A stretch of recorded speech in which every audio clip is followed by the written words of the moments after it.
Hi friends. இப்போ பார்த்தீங்கன்னா India வந்து ஸ்ரீலங்கா டூர் பண்ணி போயிருக்காங்க. என்னன்னு பார்த்தீங்கன்னா 2 டெஸ்ட் மேட்ச் ஆடுறதுக்காண்டி. இது வந்து எவ்வளோ முக்கியமான சீரீஸ்னா, வேர்ல்டு டெஸ்ட் சாம்பியன்ஷிப்ல வந்துட்டு இந்தியாவுக்கு இன்னும் வந்து 8 விக்டரி தேவை. அவங்க வந்து ஃபைனல் போறதுக்கு, டாப் 2ல வர்றதுக்கு. ஸோ இப்போ ஸ்ரீலங்காவோட 2 மேட்ச் இருக்கு, அப்புறம் நியூசிலாண்டோட ஒரு 3 மேட்ச் இருக்கு, அதுக்கப்புறம் ஆஸ்திரேலியா வந்து இந்தியாவுக்கு வந்து ஒரு 5 மேட்ச் இருக்கு, அதுக்கப்புறம் எனக்கு தெரிஞ்சு ஒரு 10 12 மேட்ச் தான் இருக்குன்னு நினைக்கிறேன் அந்த இது முடியறதுக்குள்ள. ஸோ அதுல 8 மேட்ச் ஜெயிக்கணும். ஸோ அதனால இப்போ ஸ்டார்ட் பண்ணி போயிருக்காங்க.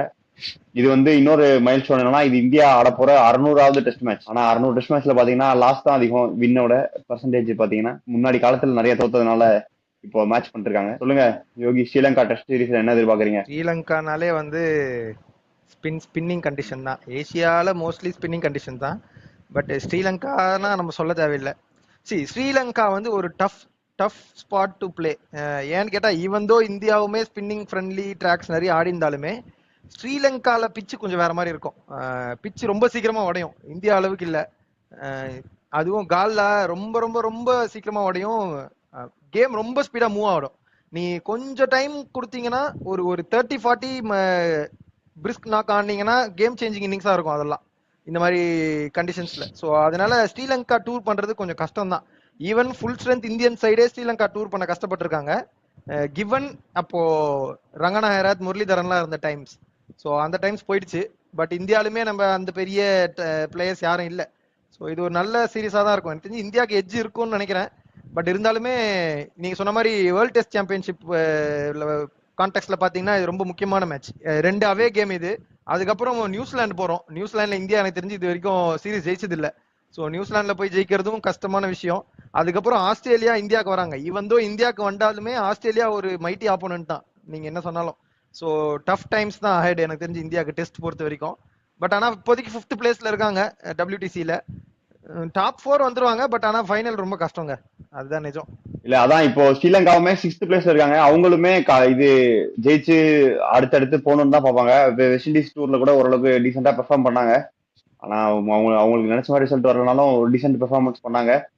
அது திரும்ப ஆனா அவங்க ஹோம் கிரவுண்ட்ல அவங்கள போய் ஆடுறதுன்றது கொஞ்சம் கஷ்டம் தான். என்ன செய்ய காத்திருக்காங்கன்னு தெரியல. நம்ம அப்படியே ஸ்குவாடு போயிருவோம்.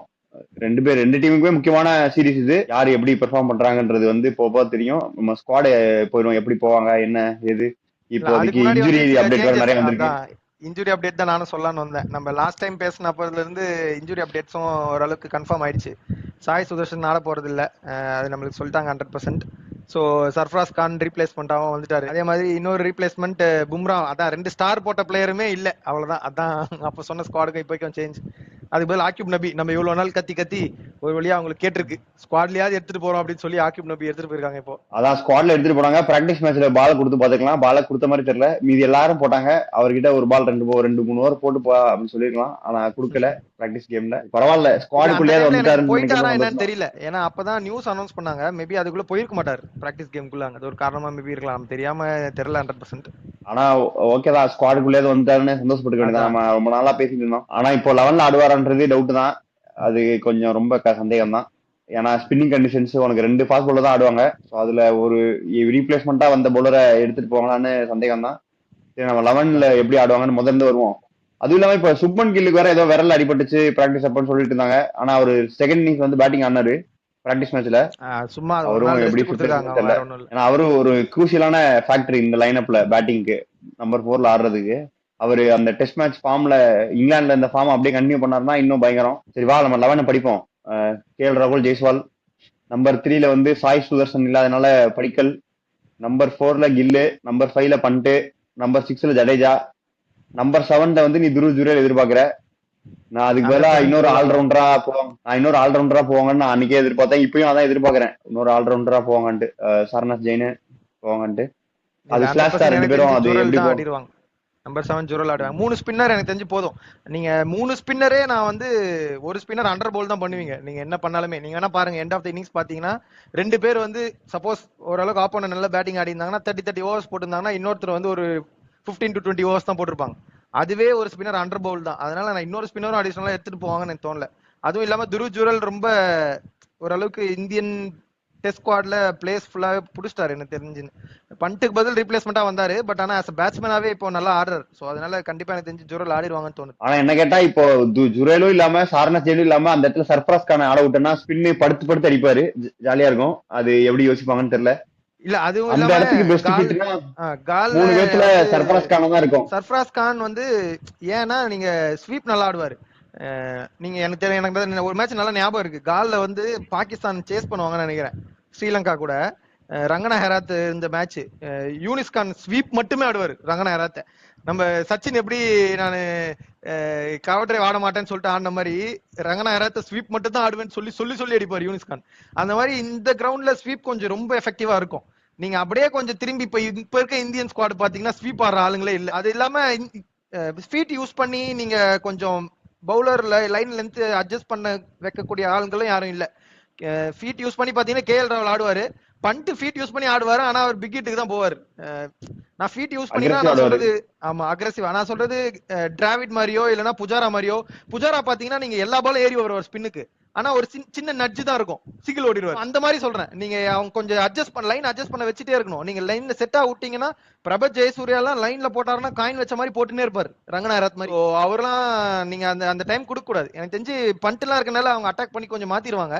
பட் இருந்தாலும் சொல்றேன், இருந்தாலும் ஆனா அந்த நம்பர் 7 ஸ்பாட்டுக்கு நம்பர் 6 ஆடிட்டு சர்ப்ரைஸ் ஆடிட்டு நம்பர் 7ல ஜடேஜா வச்சுக்கிட்டீங்கன்னா உங்களுக்கு நல்லா இருக்கும், இன்னும் பேட்டிங் ஸ்ட்ராங்கா இருக்கும். பட் எப்படி ஆடுவாங்கன்னு தெரியல. நீ எதிர்பார்க்கறது ஜுரேல் ஆடுவாங்க. நான் வந்து சர்ப்ராஸ் கான் இல்லாட்டினா சர்னாஸ் ஜெயின் எக்ஸ்ட்ரா ஆல்ரவுண்டர் போவாங்கன்னு தோணுது எனக்கு. கம்பீர் வந்து பவுலிங் போட்டு பேட்டிங் ஆடுற ஆள் எதிர்பார்ப்பாருன்னு நினைக்கிறேன். அவர் நம்பர் 8ல எதிர்பார்ப்பாரு, நம்பர் 7ல கூட எதிர்பார்ப்பாருன்னு நினைக்கிறேன். அதை பார்ப்போம் அது எப்படி போகுதுன்ட்டு. அந்த ஒரு ஸ்பாட் தான் கொஞ்சம் கொஸ்டின் மார்க்கா இருக்கு நமக்கு. மத்தபடி எல்லாமே அப்படியே இது மாதிரி தான் இருக்கு. அதெல்லாம் இல்ல. எனக்கு நம்பர் என்ன 8 100% அவங்க துருவ் ஜுரல் தான் ஆடுவாங்க. சரண் ஜெயின் இந்த மேட்ச் ஆட மாட்டாங்க. 3 ஸ்பின்னர் தான் ஆடுவாங்க இந்தியா. ஜடேஜா, மானவ் சுத்தார், குல்தீப் யாதவ் தான் ஆடுவாங்க எனக்கு தெரிஞ்சு. இப்பயே நீங்க நம்பர் 7 ஜுரல் போட்டாலுமே 8 உங்களுக்கு மானவ் சுத்தார் ஆடிடுவாரு. மானசுதர் சோ அப்புறம் 9 குல்தீப்மே ஓரளவுக்கு பேட்டிங் ஆடுவாரு. எனக்கு தெரிஞ்சு அப்படி இப்படி ஓகே தான். குல்தீப் 4 ஸ்பின்னர் ஆடுவாங்கன்னு எனக்கு தோணல. அது அண்டர் பவுல் பண்றாங்க ரொம்ப, அதனால 4 ஸ்பின்னர் ஆட மாட்டாங்க எப்பவுமே எந்த டீம். அதான் அதுக்கு போல சர்ப்ராஸ் கானை கொண்டு வந்தா இன்னும் கொஞ்சம் பேட்டிங் பயங்கர ஸ்ட்ராங்கா இருக்கும். ஸ்பின் கண்டிஷன்ஸ்க்கு தெரியல அது எப்படி யோசிப்பாங்கன்ட்டு. நம்பர் 10ல வந்து விவியன் சிராஜ் வராரு. ஆமா 3 சிக்ஸ் அடிச்சு ஜெயிக்க வச்சு நம்பர் 10ல சிராஜ் ஆடிடுவாங்க. நம்பர் 11 தான் குர்னூர் புரார் இல்லாட்டினா பிரசித் கிருஷ்ணா. ஆக்கிவ் நம்பிக்கை வாய்ப்பு கொடுப்பாங்கன்னு தெரியல. குர்னூர் பிரார் ஸ்லாஷ் பிரசித் கிருஷ்ணா தான் எனக்கும் தோணுது. பட் ஆனா அவங்க யார் சைட் போவாங்கன்னு எனக்கு தெரியல. ரொம்ப கன்ஃபியூசிங்கா இருக்கு. பிரார் தான் போவாங்கன்னு எனக்கு தோணுது. எக்ஸ்பீரியன்ஸ் தான் போவாங்கன்னு, ஏன்னா அவர் தான் ரொம்ப நாளா இருக்காரு. ஆனா பிரார் போனாலும் நான் ஆச்சரியப்படுறதுக்கு இல்ல.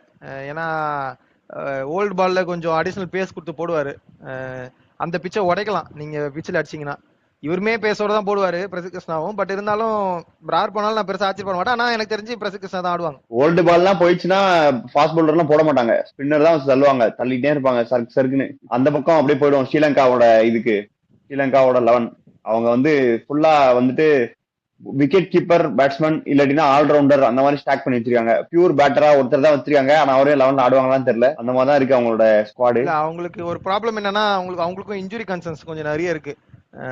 நிசாங்காவும் இந்த சீரீஸ் முன்னாடி இன்ஜுரி ஆயிட்டார், ரிஸ்ட் இன்ஜுரின்னு நினைக்கிறேன். அப்புறம் குஷால் மெண்டிஸும் இல்ல.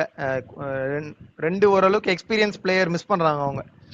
அதனாலேயே எனக்கு தெரிஞ்சு கொஞ்சம் இன்எக்ஸ்பீரியன்ஸ் சைடா தெரியுறாங்க. நீங்க அப்படி பாத்தீங்கன்னா அந்த இன்எக்ஸ்பீரியன்ஸ மேட்ச் பண்ணதான் நிரோஷன் டிக்வாலா கொண்டு வந்திருக்காங்க ஸ்குவாடுக்குள்ள. பட் அவருமே ரொம்ப நாள் கழிச்சு மறுபடியும் டெஸ்ட் ஸ்குவாடுக்குள்ள வராரு. என்ன பண்றாருன்றதை நம்ம வெயிட் பண்ணி தான் பார்க்கணும். ஆஸ் யூஷுவல் நம்ம இந்தியன் ஸ்குவாட் மாதிரி தான் இவங்களும் இருப்பாங்க எனக்கு தெரிஞ்சு.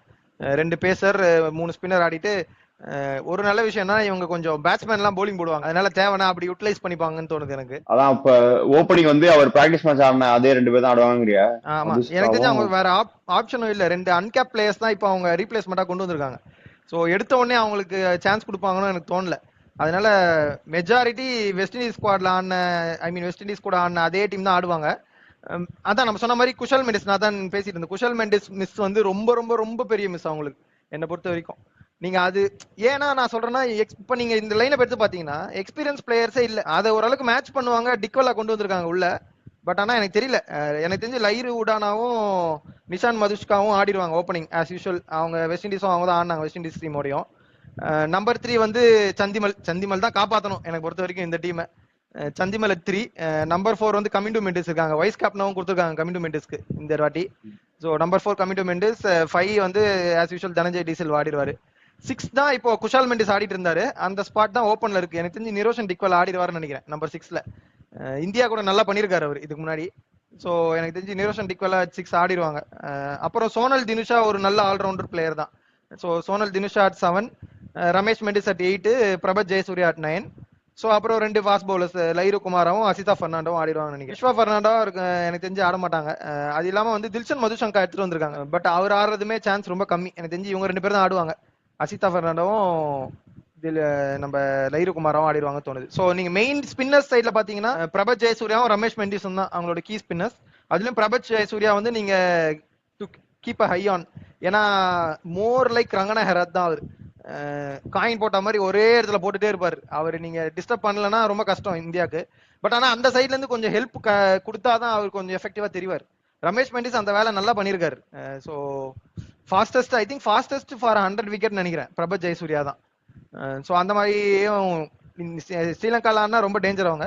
அது இல்லாம ஃபுல்லாவே அவங்களுக்கு பவுலர்ஸ் இருக்கு. நீங்க அப்படியே மேல இருந்து வந்தீங்கன்னா கமிங் டு மெண்டிஸ் நீங்க கேட்டீங்கன்னா 2 பவுலர் போடுவாரு. அதான் நம்பர் 4ல இருந்தே தான் ரைட் லைன் போடுவாரு, லெஃப்ட் லைன் போடுவாரு. தனஞ்சயா டிசில்வா ஆஃப் பிரேக் போடுவாரு. அதுக்கப்புறம் சோனல் தினுஷா பால் போடுவாரு. அது போக உனக்கு நீ சொன்ன 2 ஸ்பின்னரு, அது போக 2 ஃபாஸ்ட் பவுலர்னு அவங்க பாத்தீங்கன்னா 8 பவுலிங் ஆப்ஷனோட வராங்க. அந்த மாதிரி தான் இருக்காங்க. அதான் மேஜர் இவங்க தான். பிரபத் ஜெயசூர்யாவும் ரமேஷ் மெண்டிஸும் தான் யூசுவலா போடுவாங்க, left arm off spin and right arm off spin. தேவைன்னா உங்களுக்கு தேர்ட் ஸ்பின்னரா எனக்கு தெரிஞ்சு வர்றது தான் தனஞ்சய் டி சில்வா வருவார். அதுக்கப்புறம் தான் இவங்க ஆப்ஷன்ஸ் இருக்கும். ஏன்னா தனஞ்சய் டி சில்வா கொஞ்சம் எக்ஸ்பீரியன்ஸ் பவுலர். இவங்க 2 பேர் கொஞ்சம் கமிங் டு மெண்டிஸ் அவ்வளோ எனக்கு தெரிஞ்சு பால் கொடுக்கறது இல்ல டெஸ்ட் மேட்ச்ல. பியூர் பேட்டரா தான் ஆடுறாரு அவரு. மேபி அவர் வந்த புதுசுல கொஞ்சம் 2 கையில போட்டு வித்த காமிச்சிருக்கலாம். பட் இப்பெல்லாம் அவங்க அந்த பெருசா யூஸ் பண்றது இல்ல அவர். சோனல் தினுஷாவும் ஓரளவுக்கு பேட்டிங் ஏஜபிள் பவுலர் தான். பேட்டிங் பயங்கரமா ஆடுறாரு. அவர் ஃபோக்கஸ் பண்ண ஆரம்பிச்சிட்டாரு. அதனால அவங்க நீ அதுலயே ஃபோக்கஸ் பண்ணுப்பா, இங்க நாங்க பாத்துக்கிறோம், வேணும்னா கை சுத்திக்கலாம் அப்படின்ற மாதிரி வச்சிருக்காங்க. அவரை வைஸ் கேப்டனரா போட்டிருக்காங்க. சோ எனக்கு தெரிஞ்சு பயங்கரமா இந்த சீரிஸ் அவருக்கு ஒரு முக்கியமான சீரிஸா இருக்கும்னு நினைக்கிறேன். கண்டிஷன்ஸ் பொறுத்த வரைக்கும் என்ன கேட்டீங்கன்னா, நான் முன்னாடி சொன்ன மாதிரி ரொம்ப ஃபாஸ்ட் மூவிங் கண்டிஷன்ஸ் கால்ல. ஏன்னா நீங்க ஃபர்ஸ்ட் இன்னிங்ஸை ரொம்ப ரொம்ப எஃபெக்டிவா யூட்டிலைஸ் பண்ணணும். நீங்க ஃபர்ஸ்ட் இன்னிங்ஸ் மிஸ் பண்ணிட்டீங்கன்னா ரொம்ப கஷ்டப்படுவீங்க. அதுவும் இல்லாம ஃபர்ஸ்ட் இன்னிங்ஸ் தான் உங்களுக்கு ரன்ஸ் கொடுக்கும். ஏன்னா செகண்ட் இன்னிங்ஸ்ல கண்டிப்பா ரன் அடிக்க முடியாது உங்களால. பிச் உடைய ஆரம்பிச்சிரும், டேர்ன் ஆக ஆரம்பிச்சிரும். இந்தியாவுக்கும் ஸ்ரீலங்காவுக்கும் என்ன வித்தியாசம்னா, உங்களுக்கு இந்தியால வந்து நின்னு திரும்பும் டைம் கிடைக்கும், உங்களுக்கு ஸ்ரீலங்கால விட்டு திரும்பும். ஸோ எட்ஜ் நிறைய வாங்கும். அதனால வந்து நீங்க கொஞ்சம் கேர்ஃபுல்லா தான் ஆடணும். எனக்கு தெரிஞ்சு அதுக்காக தான் நான் சொல்றேன், நீங்க ஜெய்ஸ்வாலும் சரி ரிஷப் பண்ட்டும் சரி இந்த மாதிரி கொஞ்சம் அக்ரெசிவ் அப்ரோச் எடுக்கிற பேட்ஸ்மேனுக்கு கொஞ்சம் நல்லா இருக்கும். ஏன்னா நீங்க வித்தின் ஸ்பேன் ஆஃப் ஒரு செஷன், யூஸ்வலா செஷன் வைஸ் தான் நம்ம பார்ப்போம். ஆனா வித்தின் ஸ்பேன் ஆஃப் ஹவர் அந்த ஒரு பிரேக்குள்ளேயே உங்களால கேம் சேஞ்ச் பண்ண முடியும். ஸ்ரீலங்கா மாதிரி ஒரு பிளேஸ்ல ஃபாஸ்ட் பவுலர்ஸுமே கேம்குள்ள இருப்பாங்க. ஈவன் தோ அவங்க நிறைய விக்கெட்ஸ் எடுக்கலனாலுமே டைட் லைன்ஸ் போடணும். நீங்க போட்டீங்கன்னா கண்டிப்பா எனக்கு தெரிஞ்சு நடக்கும். ஸ்ரீலங்கா வந்து ரொம்ப இன்எக்ஸ்பீரியன்ஸ் சைடா தான் தெரியுறாங்க என்ன பொறுத்த வரைக்கும். ஏன்னா சந்திமல் தான் அவங்களுக்கு ஒரே experience player. Even though Niroshan டிக்வலா கொண்டு வந்தாலுமே அவரும் ரொம்ப நாள் ஆடல டெஸ்ட் மேட்ச். அதுக்கப்புறம் பாத்தீங்கன்னா தனஞ்சய் டி சில்வா தான் ஓரளவுக்கு எக்ஸ்பீரியன்ஸ் பிளேயர். கொஞ்சம் இன்எக்ஸ்பீரியன்ஸ் இருக்கு. ஓப்பனர்ஸ் 2 பேருமே புதுசு, மிடில் ஆர்டருமே அப்படி இப்படி கொஞ்சம் பவுலர்ஸுமே புதுசு தான். ஸோ அதனால நான் வந்து இந்தியாவுக்கு எஜ் கொடுக்குறேன் இந்த மேட்ச். இந்த சீரிஸே இந்தியாவுக்கு ஓரளவுக்கு டீசெண்டா தான் போகும் நான் நம்புறேன், எதிர்பார்க்கறேன். ஏன்னா அவனுக்கு ராகுல் ஜெய்ஸ்வால்லாம் வந்துட்டு எல்லா வகையான ஸ்பின்னரையும் வச்சு பிராக்டிஸ் பண்ணதா நமக்கு தகவல் நியூஸ் வந்துட்டு இருந்தது. Off spinner, leg spinner, chinaman, like இது எல்லா வகையான ஸ்பின்னரையும் வச்சு இது பண்ணிட்டு இருந்தாங்க. நீங்க சொன்ன எல்லா ஸ்பின்னரும் ஐபிஎல்ல போட்டவங்க. அவங்க கிட்ட போய் ரெட் பால் போடுன்னு கொடுத்துருக்காங்க. டிஃபென்சிவா போடுறேன்னு ஒயிட் ஆக்கர் போட்டு இருப்பாங்க. அதை பிராக்டிஸ் பண்ணாங்கன்னு சொல்லிட்டு பெருமையா சொல்லிருக்கீங்க. இல்ல நான் வீடியோ கூட பார்த்தேன். சும்மா அந்த ட்விட்டர்ல வீடியோ வந்துட்டு இருந்தது. நல்லதான் அது. உனக்கு அந்த குட் லென்த் தான் போட்டு பிராக்டிஸ் பண்ணிட்டு இருந்தாங்க. பயங்கரமா திரும்புற கண்டிஷன்ல பால் குத்தி சரக்கு பொறுக்கு திரும்பிட்டு இருந்தது. ராகுல் வந்து டிஃபென்ஸ் ஆடிட்டு இருந்தாரு. ஓரளவுக்கு டீசெண்டா ராகுல் எனக்கு தெரிஞ்சு ஓரளவுக்கு டீசெண்டா ஆடிடுவாரு. அதனால நான் வந்து இந்தியா மேல பயங்கர நம்பிக்கை வச்சிருக்கேன். இந்த 2 மேட்ச் ஜெயிச்சாதான் வேர்ல்ட் டெஸ்ட் சாம்பியன்ஷிப் சைக்கிள்ல ஓரளவுக்கு டீசென்டான பொசிஷனுக்கு போக முடியும். இல்லாட்டி கஷ்டம், ரொம்ப கஷ்டம். அதுக்காண்டியாவது ஓரளவுக்கு டீசெண்டா ஆடுவாங்கன்னு நினைக்கிறேன். படிக்கலும் கில்லும் ஓரளவுக்கு நல்ல ஃபார்ம்ல இருக்கனால எல்லாரும் சேர்ந்து ஓரளவுக்கு தூக்கி பிடிச்சிருவாங்கன்னு தோணுது எனக்கு. ரிஷப் பண்ட் வந்து கொஞ்சம் ஃபுட்பால் ஆடாம கிரிக்கெட் விளையாடுறா நல்லா இருக்கும். வார்னிங் வாங்கிட்டு இருந்தாரு. அதெல்லாம் பண்ணாம கொஞ்சம் ஓரமா போயிட்டு இருக்கு. அந்த பால விட்டா கீப்பர் பூச்சி போட்டுருப்பாரு. திருப்பி ஒரு பால் போட்டுருக்கலாம். அதை வேற போயிட்டு வச்சிருந்தாரு. அது ஒரு தடவை இல்லடா, 4 தடவை 5 தடவை வச்சதுக்கு அப்புறம் வார்னிங் கொடுத்தாரு அம்பையர் வந்து, இதெல்லாம் பண்ணக்கூடாது தம்பி, தப்பு தம்பி. அதனால ஒரு எக்ஸைட்டிங் டெஸ்ட் மேட்சா இருக்கும். உனக்கும் எனக்கும் லைன் அப்ஸ் இந்தியாவில பாத்தீங்கன்னா தெரிஞ்சு ஒரே சேஞ்ச் தான்.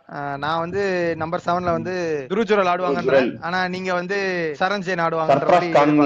சர்ஃப்ராஸ் கான் இல்ல சரண் ஜெயின் எதிர்பார்க்கறேன் நானு. ஓரளவுக்கு ரவுண்டட் சைடா மாறிடும். சர்ஃப்ராஸ் கான் ஆனா பயங்கர ரவுண்டடா மாறிடும். அவங்க ஆடுவாங்களான்னு தெரியல. ஏன்னா ஆட மாட்டாங்க. படுத்துக்கிட்டு அடி பெருக்குவாரு, ஒரு பெருக்குவாரு. அந்த பெருக்கல் தேவை இங்க. அதை எப்படி பண்ணுவாங்கன்னு தெரியல. அப்போ நம்ம மேட்ச் நடக்க முடிஞ்சா மேட்ச் நடக்கும்போது அப்டேட் பண்ணுவோம். இல்லாட்டி மேட்ச் முடிஞ்சதுக்கு அப்புறம் வந்து மேட்ச்ல என்ன நடந்ததுன்னு நம்ம பேசுவோம். அதுவரை பை பை ஃப்ரம் ஹூசர்ஸ் பாய். ஊர் சுத்தி பயவல நினைச்சா நாங்கெல்லாம் வயிறு நிறைய சாப்பிடணும், வஞ்சனம் இல்லாம உழைக்கணும். ஆஹா, அருமையான பாலிசி. Keep it